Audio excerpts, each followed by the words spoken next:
It's dawn, and we're responding with Wilmington, Delaware Rescue 1, one of the nation's busiest rescue squads. A fire has been reported on board a ship docked at the port of Wilmington. As first-in units arrive, smoke is pouring from the superstructure, or house, of the freighter Centaurus. The ship's crew, made up of South Korean nationals, has been accounted for, and firefighters work to establish a water supply. Fighting fire aboard ships is foreign to most land-based firefighters. Ships are unlike conventional buildings, so we never know what to expect. The work areas and living quarters are a maze of steel and rivets, and there are combustible liquids hidden in every corner. Members of Engine 1 and Rescue 1 are ordered to advance hand lines into the engine room. Their objective? To find the seat of the fire. Their air bottles contain 30 minutes of breathing air, but in a high-energy situation like this one, 20's the norm. The fire conditions worsen, and Battalion Chief Paul Anderson radios for a second, then third alarm. Inside, Engine 1 and Rescue 1 have their own problems. Due to a language barrier, we had a slight problem with the captain trying to determine exactly what the conditions were and what he had already done. We elected to put a phone line and water line in service in the engine room. When we did, we had an explosion down there. 3 or 4 of our personnel were in there at the time.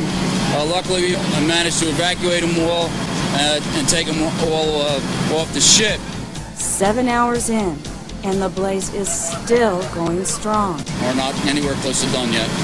Tens of thousands of gallons of foam concentrate are shipped to Wilmington, and this is fresh stuff, especially this protein foam. It's a bouillabaisse made with fish renderings. Inside the 3-inch thick hull, fuel tanks are well involved. There's no way to cut through, so the only option these firefighters have is to cool the steel. After 7 hours, another important consideration is to cool the body.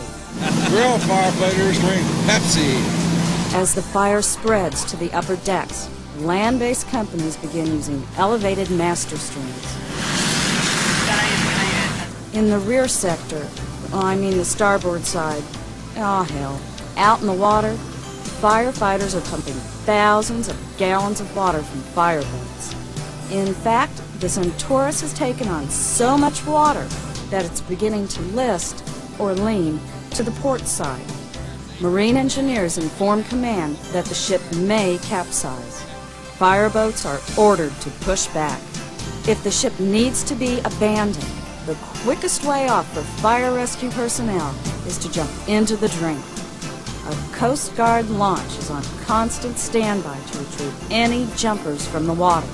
The Centaurus burns for nearly 2 days. Firefighters from 3 states are on the scene.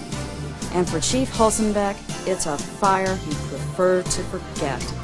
By the way, the ship had just arrived from South America, not with oil products or combustibles, but with bananas.